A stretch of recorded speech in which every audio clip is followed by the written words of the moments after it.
کرام جمعہ کا دن ہے۔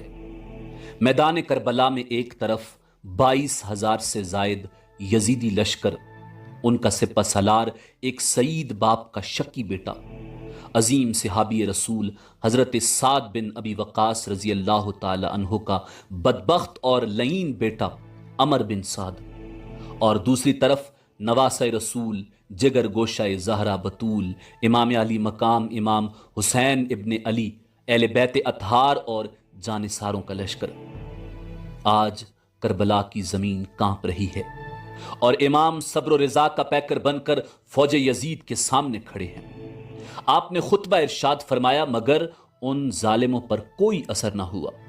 صرف ایک خوش نصیب خطبہ حسینی کے بعد لشکر یزید کو چھوڑ کر امام علی مقام کے قدموں میں آ گرا، جس کا نام حر بن یزید الریاحی التمیمی تھا۔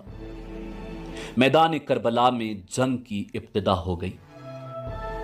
ابن سعد دیکھ رہا تھا کہ امام علی مقام اور آپ کے بعض ساتھی باری باری یزیدی لشکر کے سامنے آ کر ان کی آنکھوں پر پڑے ہوئے پردے ہٹانے کی کوشش کر رہے ہیں، اور جس طرح جناب حر جو کہ ایک دستے کے سالار تھے وہ بھی یزیدی لشکر سے نکل کر امام علی مقام کے ساتھیوں میں شامل ہو کر اپنی جان قربان کرنے کے لیے تیار ہیں، تو اس نے جنگ میں مزید تاخیر کرنا مناسب نہ سمجھا کہ کہیں مزید لوگ بھی امام کی عظمت و فضائل سے متاثر ہو کر ساتھ نہ چھوڑ جائیں۔ اس نے اپنے غلام درید سے کہا کہ اپنے جھنڈے کو میرے نزدیک لاؤ۔ اس نے جب جھنڈا نزدیک کیا تو عمر بن سعد نے اپنی آستین چڑھائی، کمان میں تیر جوڑ کر امام حسین کے ساتھیوں کی طرف پھینکا اور پھر ان کی فوج سے بآواز بلند کہا، تم سب لوگ گواہ رہنا کہ سب سے پہلا تیر میں نے ہی چلایا ہے۔ ابن سعد کی طرف سے پہلا تیر چلانا گویا اعلان جنگ اور جنگ کی ابتدا کرنا تھا۔ ابن سعد کی طرف سے پہلا تیر چلا کر اعلان کرنے سے اس کے سپاہیوں میں جوش و خروش پیدا ہو گیا اور انہوں نے بھی تیر برسانا شروع کر دیے۔ اس طرح گویا جنگ کا آغاز ہو گیا۔ پھر عربوں کے رواج کے مطابق دونوں طرف سے جنگجو ایک ایک کر کے ایک دوسرے کے مقابلے پر آئے اور اپنی بہادری کے جوہر دکھائے۔ اب جنگ باقاعدہ شروع ہو چکی ہے۔ یہ میدان کربلا کا خونی منظر ہے۔ یزید ابن معاویہ کی فوج سے تیروں کی بارش ہو رہی ہے۔ امام حسین کے ساتھی ڈھالیں بن کر آپ کو گھیرے میں لیے ہوئے ہیں۔ قوم اشکیا سے ابن زیاد کے دو غلام یسار اور سالم میدان میں آتے ہیں۔ امام کی طرف سے عبداللہ بن عمیر نکلے۔ ابن زیاد کے دو غلاموں نے کہا، ہم نہیں جانتے کہ تم کون ہو، واپس جاؤ اور ہمارے مقابلے میں زہیر بن قیون یا حبیب بن مظاہر کو بھیجو۔ جناب عبداللہ بن عمیر رضی اللہ تعالی عنہ غضبناک ہو گئے، غصے سے یسار کو مخاطب کیا، او بدکار عورت کے بیٹے، تم مجھے نہیں جانتے؟ تو میرے ساتھ لڑنا اپنی توہین سمجھتا ہے؟ میں حسین کا سپاہی عبداللہ بن عمیر ہوں۔ پہلے مجھ سے لڑ لو، پھر بڑے بڑے بہادروں کو بھی بلا لینا۔ یہ کہا اور تلوار چلا دی۔ تلوار بجلی کی طرح چمکی اور اس کے سنبھلنے سے پہلے ہی اس کا کام تمام کر دیا۔ سالم نے ساتھی کا حشر دیکھا تو نیزہ تان کر وار کر دیا۔ عبداللہ بن عمیر نے ڈھال پر روکا، دونوں طرف سے وار ہوتے رہے، آخر سالم بھی واصل جہنم ہو گیا۔ یزیدی لشکر کا پورا دستہ پہنچ گیا۔ حسین کا اکیلا سپاہی عبداللہ بن عمیر تیغ و سنا کے جوہر دکھا رہا ہے۔ عبداللہ کی بیوی ام وہب بھی ساتھ تھی۔ شوہر کو گھرے ہوئے دیکھا تو بے قرار ہو گئی، لکڑی کی لاٹھی اٹھائی اور میدان کی طرف دوڑی۔ عبداللہ نے لڑتے لڑتے اسے دیکھا تو زور سے چلائے، اے ام وہب، واپس چلی جاؤ، یہ عورتوں کی لڑائی نہیں ہے۔ لیکن وہ نہ رکی۔ امام علی مقام امام حسین ابن علی نے آواز دی، اے ام وہب رک جاؤ۔ ام وہب رک گئی۔ آپ نے فرمایا، اللہ تجھ پر رحمت کرے، جہاد عورتوں پر فرض نہیں ہے، واپس پلٹ جاؤ۔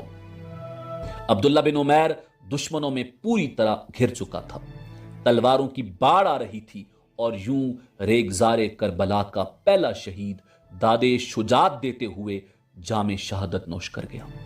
ان للہ و ان الیہ راجعون۔ آپ کی بیوی ام وہب بھی میدان کربلا میں شہید ہو گئی۔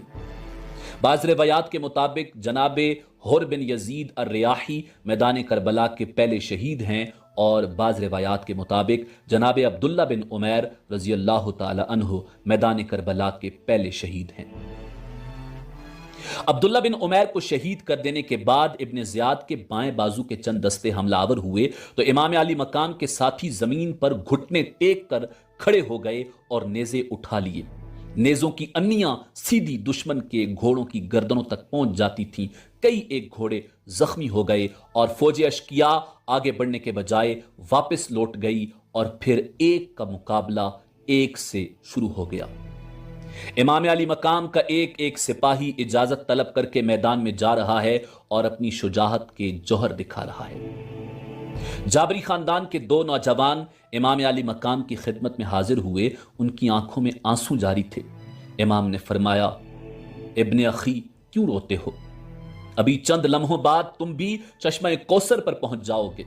انہوں نے روتے ہوئے ہی جواب دیا، یا امام، ہم اپنے لیے نہیں روتے، ہمیں تو آپ کی مصیبت پر رونا آتا ہے۔ ہمیں تو اس بات پر رونا آتا ہے کہ دشمن نے آپ کو چاروں طرف سے گھیر رکھا ہے، مگر ہم آپ کے کسی کام نہیں آ سکتے۔ کاش ہماری ہزاروں جانیں ہوتیں اور ہم بار بار آپ پر قربان ہوتے رہتے، اس طرح شاید ان خون خاروں کا کلیجہ ٹھنڈا ہو جاتا اور یا امام آپ بچ جاتے۔ امام علی مقام نے فرمایا، میرے بیٹو، اللہ تعالیٰ تمہیں اس نیک جذبے کی جزا عطا فرمائے۔ ہم سب ایک ہی مقام پر جمع ہونے والے ہیں، اور یہ مشیت الہیہ ہے جس کو ہر حالت میں تسلیم کرنا ہی پڑتا ہے۔ پھر انہوں نے میدان میں جانے کی اجازت مانگی۔ امام علی مقام نے خدا حافظ فرما کر اجازت فرما دی۔ دونوں نوجوان میدان میں آئے، ایک ایک کو بلاتے رہے اور قتل کرتے رہے۔ دشمن نے بہادروں کی تلوار کے جوہر دیکھے تو پورا دستہ بھیج کر گھیرے میں لے لیا۔ حسینی سپاہیوں نے پوری جواں مردی سے سپاہیوں کے پورے دستے سے مقابلہ کیا۔ وہ دشمنوں کا مقابلہ بھی کر رہے تھے اور بلند آواز سے السلام علیکم یا ابن رسول اللہ بھی پکارتے جا رہے تھے۔ بالآخر جسموں پر تیروں اور تلواروں کے کئی زخم کھانے کے بعد جام شہادت نوش کر گئے۔ اِنَّ لِلَّهِ وَإِنَّ إِلَيْهِ راجعون۔